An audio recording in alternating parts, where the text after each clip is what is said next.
and welcome to healthyhouseplants.com, where we teach you all about gardening in the great indoors. If you'd like to support our show, please use our Amazon affiliate link below. Today I'm doing my annual houseplant tour. So I'm going to show you some of the areas in my house with my houseplants.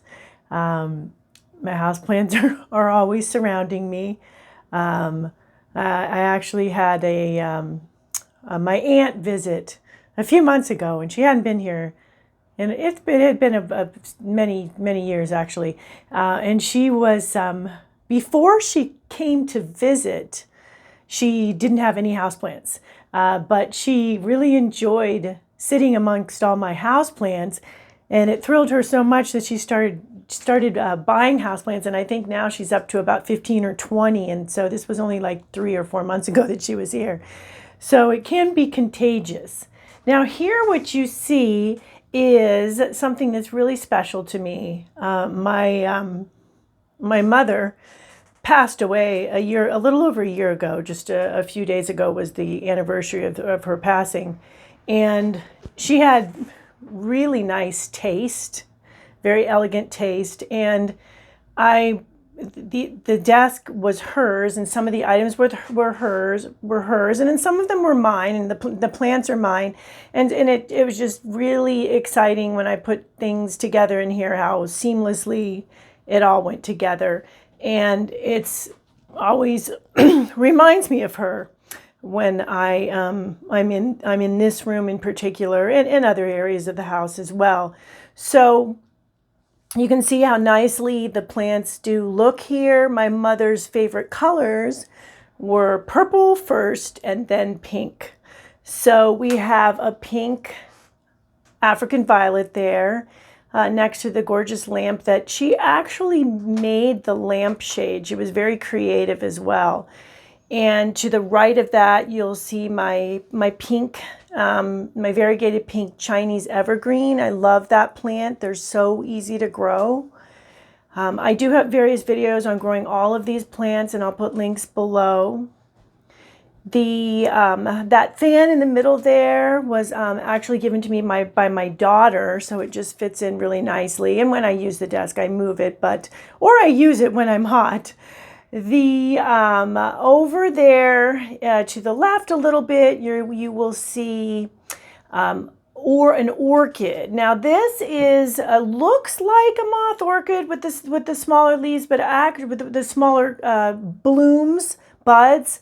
But it's actually, there are nowadays, in recent years, they've done a lot of hybridizing with moth orchids, with other types of orchids to make hybridized orchids, basically. So hybridized moth orchid. So this is a hybridized moth orchid, not a actual real, true form moth orchid. So Phalaenopsis is the botanical name, and I do have a series on orchids that I am just recently started, so I'll be doing a lot more on them in the coming months. And over to the very left there, you will see that that is a Calathea, and it's a more rare Calathea. It's purple, just like my mother loved. And it's a real pretty one, very deep burgundy purple color with the green trim. So if you find some Calatheas out there that look different, then definitely get them, because they aren't always easy to find. So that one's pretty, and it's in a nice container actually that a friend gave me. She was cleaning out closets and things, and I think that is also an antique. It's like an antique pitcher, which did have a lid, but I use it for plants now. So you can see that this is a really pretty vignette, basically, place to enjoy the plants and good memories of also at the same time of my mother, and a really nice tribute to her as well. So that is the first area we're going to take a look at. Here we are in another area of the same room, what I call my mother's room. My room, it's a office study room. You can see here very clearly here to makes a big statement there, is that moth orchid there, the really pretty fuchsia colored moth orchid, a lovely, lovely moth orchid. One of the things I really love about the moth orchids is they do make such a statement. They're very architectural, the way they have their sprays of flowers that lean like that. And the colors are always so vibrant that it's really, they really light up a room. They're really nice in this room, which has a lot of purples in it. See to the right of that, my book, that's actually, that's my book, Indoor Gardening the Organic Way, and I do sell autographed copies of that book on my website. I'll put a link below. It tells you all about growing. Besides organically, I talk all organic, but it does give you really good basics of growing indoors, houseplants. Okay, so over to there, a little bit to the right there too, you will see another really pretty African violet, and that's on this cool stand, I guess you would call it, that has. It's at 3 different levels. So on the bottom levels, because they're a little bit small for growing most plants, I have some little ducks there and some blue marble crystals that look kind of like a little pond, and on the bottom a little bit more of that sort of thing too. So you can do that sort of thing. I really like to create vignettes, create scenes, so more than just the plants themselves, but also accessories to go along with them that match and have the same sort of color tones and the same sort of look and stuff. To the right of that, you'll see there's a vase with water in it. It's a purple vase, and it has a good luck plant growing out of it. And the good luck plants are actually in the Dracaena family. They are grown in a way where the trunks will be curved, as that one is. Whenever you do grow good luck plants, you want to, for good luck, grow them, only have an odd number of plants. So that's why I have 1. So, or you would have 3 or 5 or 7, etc. So if you have grown them before and thought, oh shoot, my luck hasn't gotten any better, and you have even number of them, you know what the problem is. You could always take one out and put it in another area, and you'd have an odd and two odd groupings. You'll see in that Fiddleleaf Fig here, one of my Fiddleleaf Figs, I have a Tillandsia growing, which is also in the same color tones with that fuchsia flower on that. So that is a Stricta. Tillandsia Stricta are one of the easier ones to grow indoors. Some of the others are a lot harder to grow indoors. I will be talking about doing videos on growing Tillandsias indoors as well. They've become very trendy in recent years. I have been growing them probably for about 20 years now. To the left of the Fiddleleaf Fig there, on some really pretty plates there that actually come, I use a lot of, as mentioned, things that are very decorative, and also I use things, I like to use saucers and cups and teacups and things like that as well. And on top of that is a really pretty purple peperomia.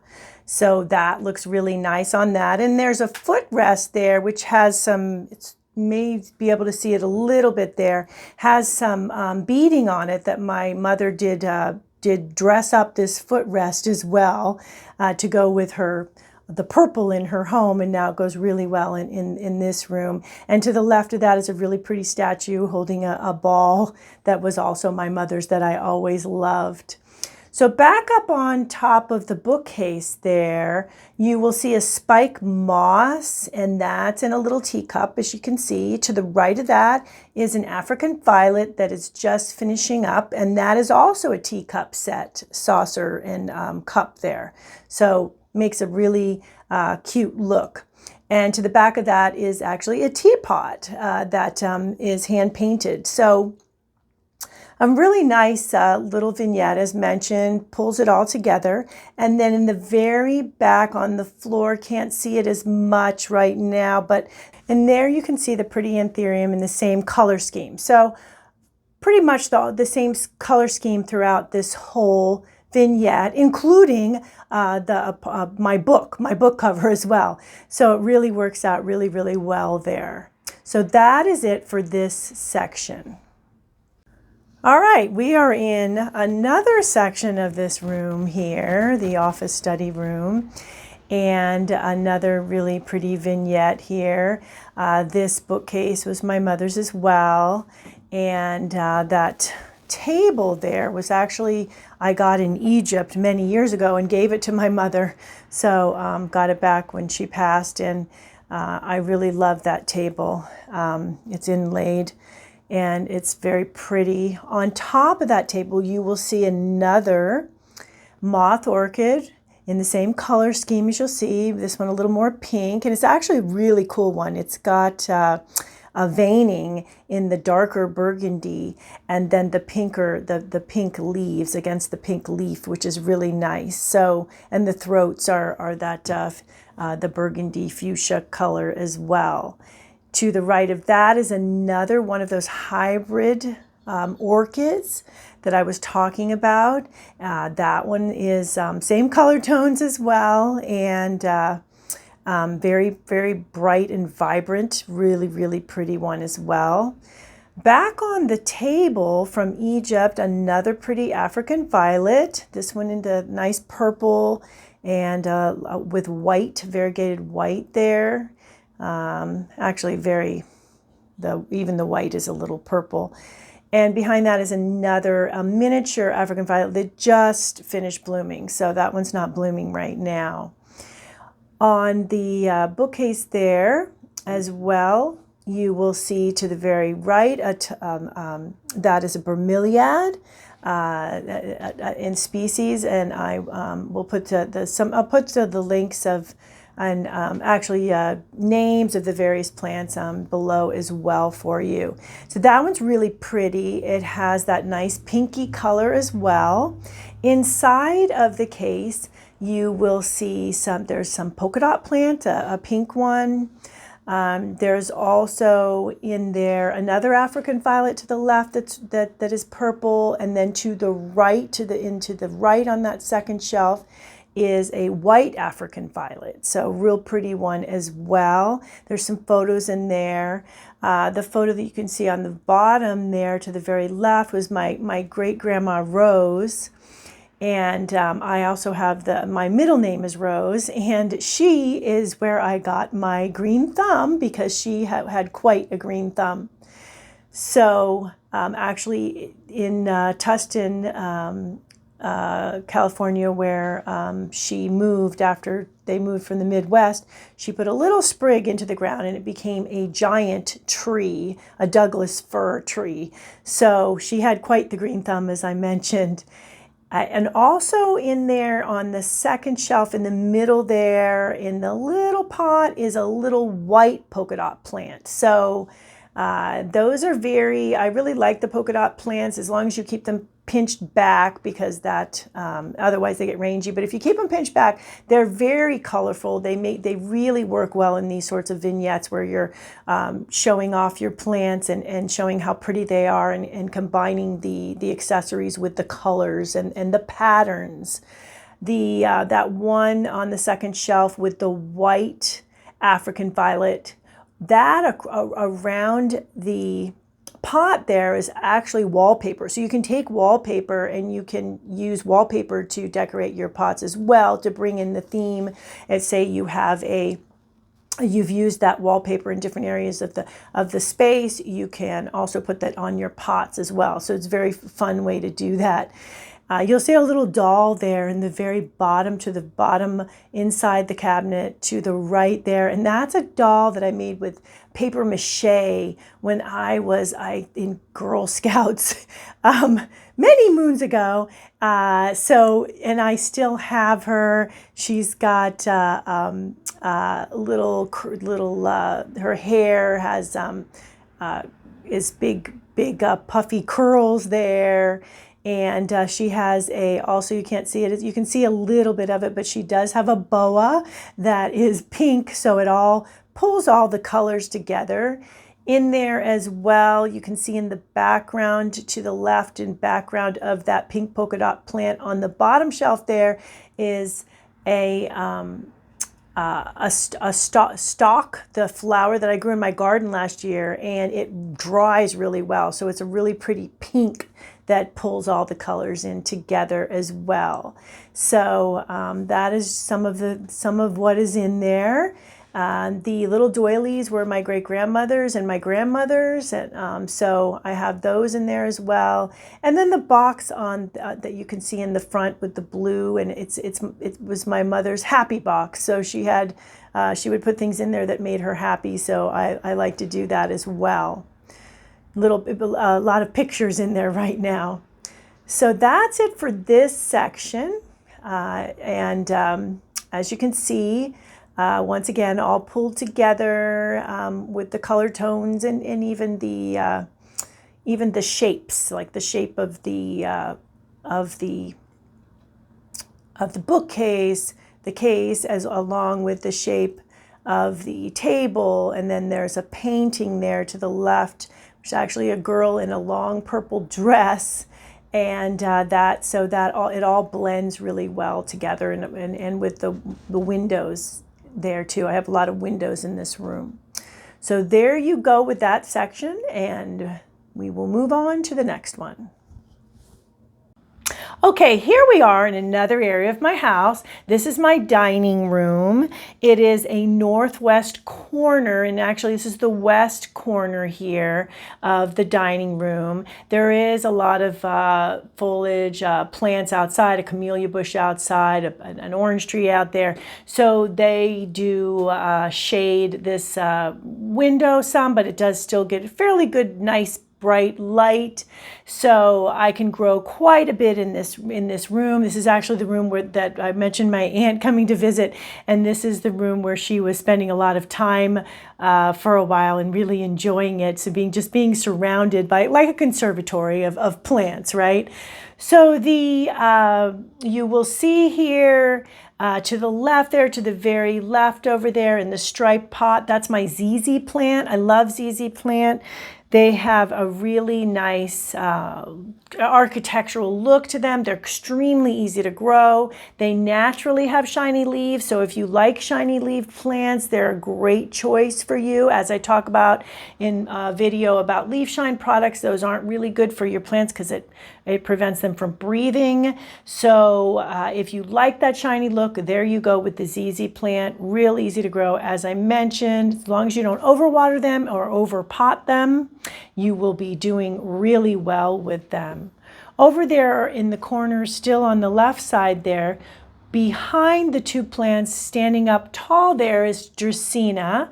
I love Dracaena. I love all the Dracaenas. They're a great family of plants. I have a video on growing them, and they have different leaf sizes and different leaf shapes, and there's variegated ones, and there's thin leaves, and there's fat leaves, and all that sort of thing. And this is a real pretty one. So that one, I believe, is from what I can tell, is Janet Craig. So real pretty Dracaena there. In front of that, to the very left there, you will see the money plant. That's a money plant. That's the common name. Now, you probably have heard that for other types of plants as well too, which is one reason why it's good to use the botanical names instead. So it's known as the Chinese money plant, but it also is botanically it is Pilea peperomioides. So peperomioides, Pilea peperomioides, and it's very easy to grow. As long as you water correctly, and it's really pretty because it's got the nice real round leaves, like you would think of as coins, right? To the right of that is another peperomia, a variegated peperomia. That's a light yellow and a kind of like an army green on that leaf. Really pretty plant as well. I really like that. Peperomia. Peperomias are fairly slow growing, so they will take some time to do what they're going to do, but but they're slow and steady growers and pretty impervious to pests and diseases as well, which is really nice. So you can see a little bit on the bottom of there, on the bottom of that shelving unit there, underneath the 2 Peperomia and the Dracaena, I have a variegated pothos down there. So that is the one with the white, the ivory, and the green, more ivory than white, and green shade coloration. Really pretty. And I have a couple little fun things there, hanging an elf and an owl hanging from that as well. Okay, to the right a little bit here, we can see the right behind the leaf of the ZZ plant, another Dracaena. So I really, as I mentioned, love the Dracaenas. This one has a nice pointy leaf. Behind that, with the yellow in the leaf, the real pretty yellow in the leaf, and even some of those yellow colorations actually look like little stars. That is a Croton, another great family of plants that has a lot of different leaf shapes, colors, sizes, colorations, variegations, and they are very easy to grow as long as you keep them evenly moist but not soggy. So I am very enamored by Crotons as well. And I do have a couple more we'll be seeing in the next area that we're going to. Then in front of that, you can see in the yellow, with the yellow coloration on the outside of the leaf, and then it has a yellow pot to match. That is another Dracaena. Really nice thing about the Dracaenas, some of them, is they have a really cool whorl pattern, like I've mentioned before, that almost looks like a flower as it's opening, and they will continue to grow like that. So that is another beauty that I really like. Behind that, another Dracaena. That one has some white lines, coloration on it, variegation on it as well. So those are once again easy to grow, and just love all the different colorations that you get from growing them. In the center there, on that little shelf area, which is actually a rattan suitcase, a picnic basket that I use. I like to use a lot. I like a lot of rattan in a lot of my house, and the deeper, the warm tones with the woods. I have a lot of wood windows, as I mentioned, so really works out well. And underneath that, I do have some colored glass. I really love glass, and I really love ceramic tiles and that sort of thing, so I use a lot of them when I'm accessorizing my garden, indoor garden as well, and outdoor garden. There is in the middle there, between that the 2 Dracaenas there, on top of the tile is a Hoya that is rooting, and I have a series that I just finished on a Hoya rooting in water and then converting to soil. And so these, there's 2 more in there that I'm going to be doing the same thing with, actually for my sisters, because this was a great aunt's plant that has been handed down through the generations, and I got some clippings when I was visiting a few years ago, and have been since then growing a lot of different Hoyas from the cuttings. So that is that. In front of them, right there, you will see 2 of my peace lilies, not blooming right now, but still very pretty foliage, and also another plant that has very nice shiny leaves without any leaf shine. Okay, to the right of them, on the floor there too, is another Dracaena. That one's the corn plant for Dracaena fragrans. And that one, it was in a series on soil pH. So when I had gotten that little guy, originally wasn't doing too well, and then adjusted the pH, and since then the plant's been doing really well, and it's a lot bigger. If you look back in that video, I'll put a link below, a lot bigger than it was back then, doing really well. I love the corn plants because of their look. They actually are called, their common name is corn plant because they do look like the corn leaves. And I actually had spent some formative years in Maryland where they had a lot of corn groves, that's not what you call it, cornfields, and we would run through the cornfields, and definitely looks like a corn plant, so it reminds me of that as well. And another really cool thing about these plants, and you notice I said fragrance, and that is in Latin for fragrant. These plants, when they are mature, and I have had mature specimens, they will create a beautiful flower spray that will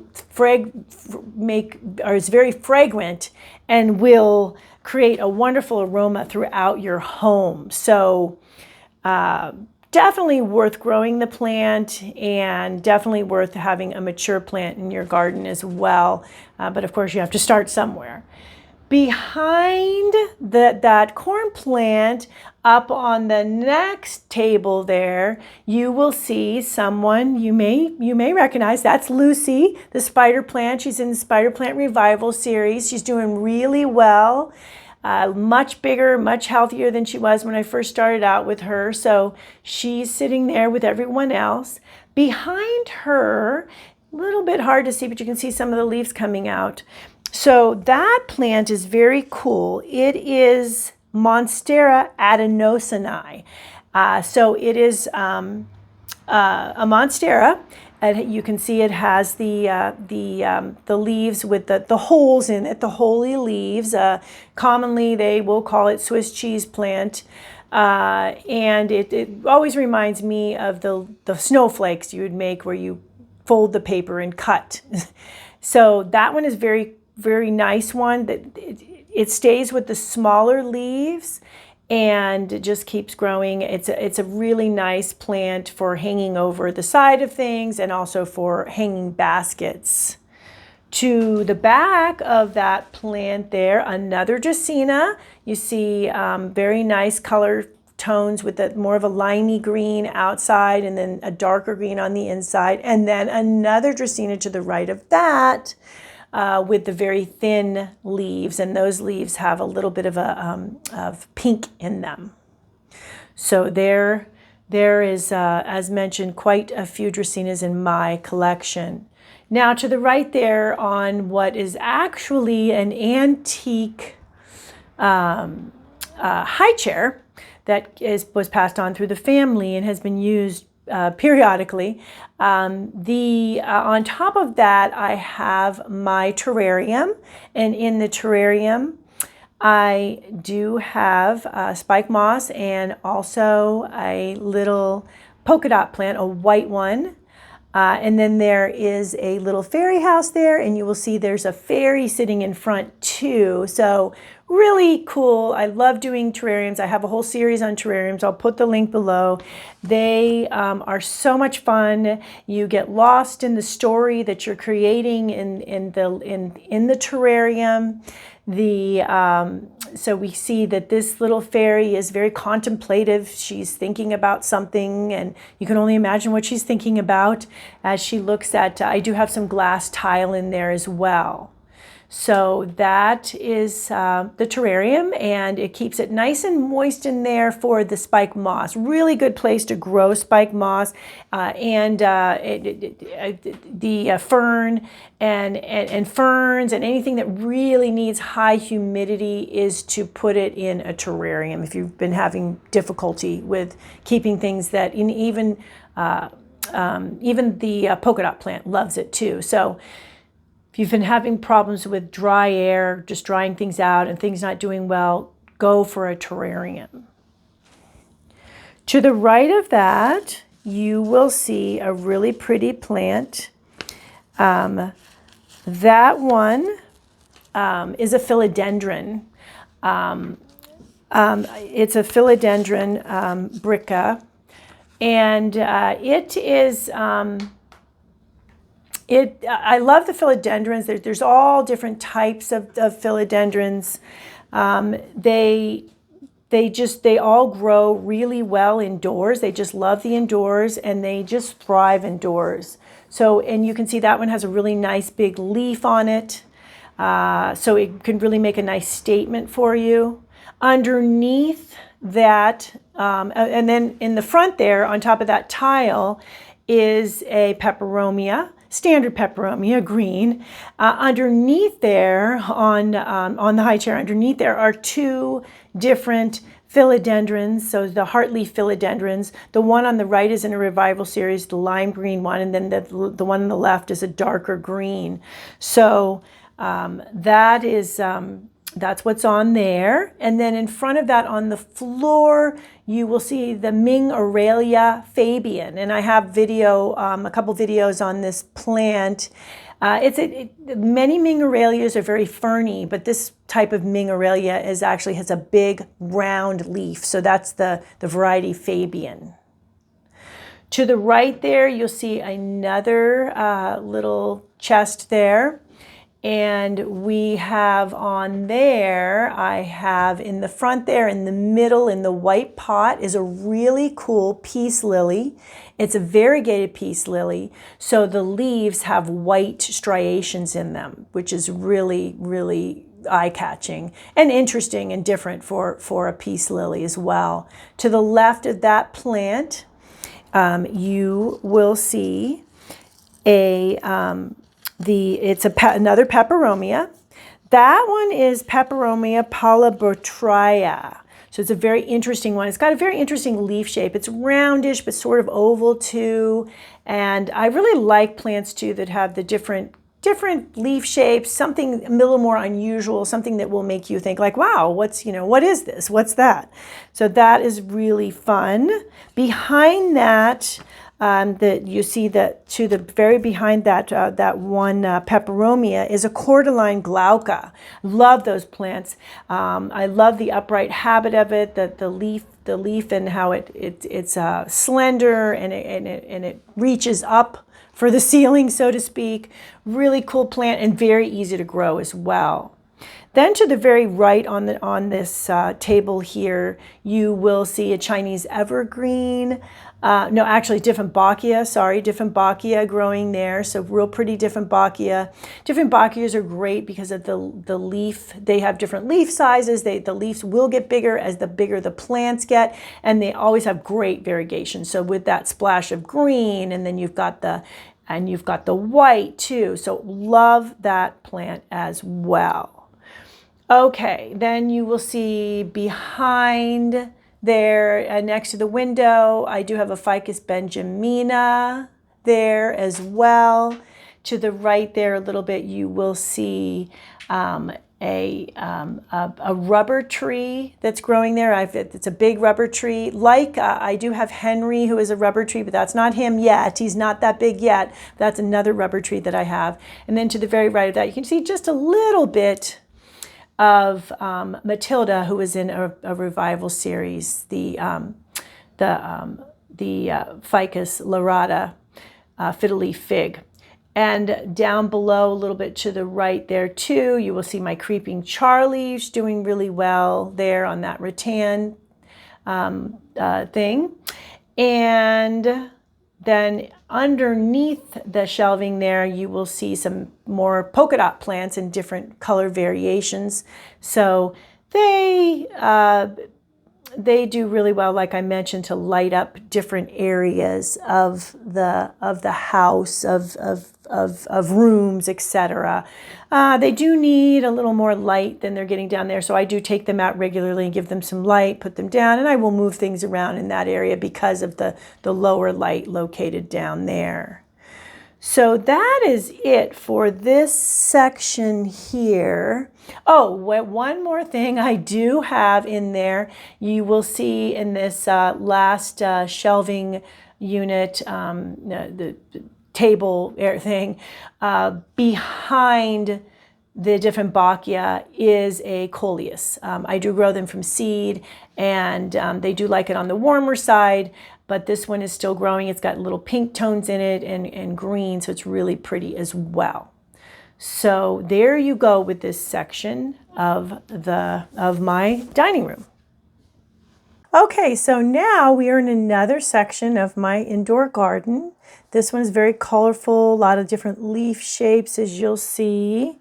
To the very left over there in the colorful pot there that has flowers on it and is a Philodendron Birkin.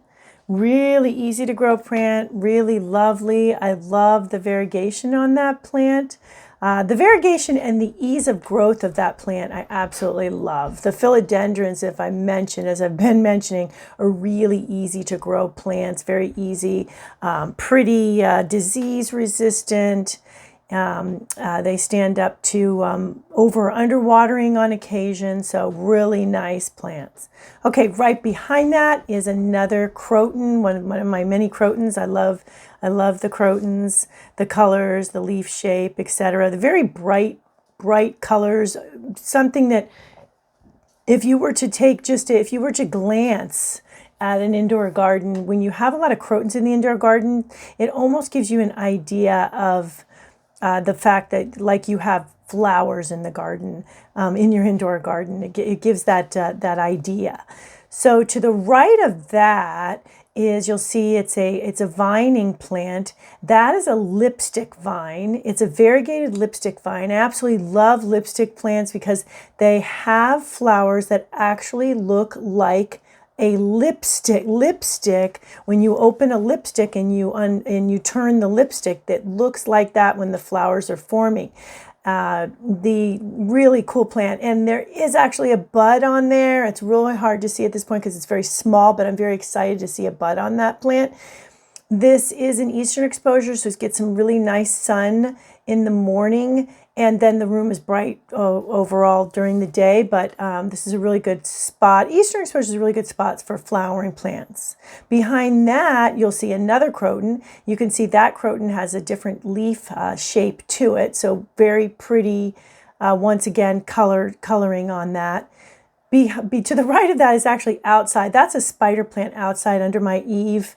I am, as I've mentioned before, in Southern California, so I can grow some things right now. It's winter time, outdoors, but they have to be protected. So it's right up against the house under an eave. In front of that, you will see a Fiddleleaf Fig, Ficus lyrata. And that one is one that was in a former video in my bathroom, but it outgrew that spot in terms of the ceiling. So I put it in here, which has a taller ceiling, and put another one of my Fiddleleaf Figs in the bathroom because they absolutely love that spot over in there. In front of that, you will see a Schefflera. I love Schefflera. They get really big. They make a really nice indoor tree. They're pretty good about, if you need to prune them a little bit, you can do that when they get a little unwieldy. This one obviously is an adolescent here, a pretty young Schefflera. They also call it umbrella tree because in the tropics where they're from, in their native habitat, they do get very large leaves on them, and they will eventually indoors as well. There is, next to that lipstick plant, there is another vining plant that I didn't mention yet, and that is a Hoya Carnosa. That one will also flower for me and has beautiful blooms on it. I have videos on that, as well as a lot of these plants here. I'll put the links below. So that's another one tucked in there. Okay, so then in front here, on top of that treasure chest you see, that is that beautiful variegated plant there is a Calathea Maca Oyana. And that one is very easy to grow too. The Calatheas are fairly easy to grow as long as you don't under or over watering them. The watering with them is really important. It's hard to find too a lot of the different variegated Calatheas. They're not always as commonly found as you would other plants. So if you do find some, it's a good idea to get them if you can. In front of that, the lime green arrowhead plant you see there, lovely plant. I love the arrowhead vines. They're so easy to grow, and they come in dark green, they come in variegated. I have one with pink and green in it, and this one, as you can see, is a lime green. So it makes a really nice color contrast. To the left on the floor there, you can see the top of Henry. So that is Henry, who's in my root rot series, who I saved from root rot, and he's doing really well, and he likes it here with all of his friends. He's gotten a lot taller. I have a recent video that shows you how tall he's gotten. And then to the very right over here on the ground here, that's a Pachira. The common name is money plant, but then there's other plants that have the common name as money plant as well. So it's really good to use the botanical name when you can to identify plants. So that is a beautiful Pachira. It's a pretty good size one. Probably it's about 3 feet tall or close to it. And it really likes that spot there too. Hanging on the side there of my fireplace, you will see a little bit of my philodendron, heartleaf philodendron, so the one that is commonly used in hanging baskets or from hanging locations. So that is it for this beautiful section, beautiful plants, I should say, in this section. And let me know if you have any questions about any of the plants here. Thank you for stopping by today. Please leave any comments about any indoor gardening tutorials you'd like to see. Remember to like, comment, subscribe, and share this video. And please check the bell to be notified when new videos are released.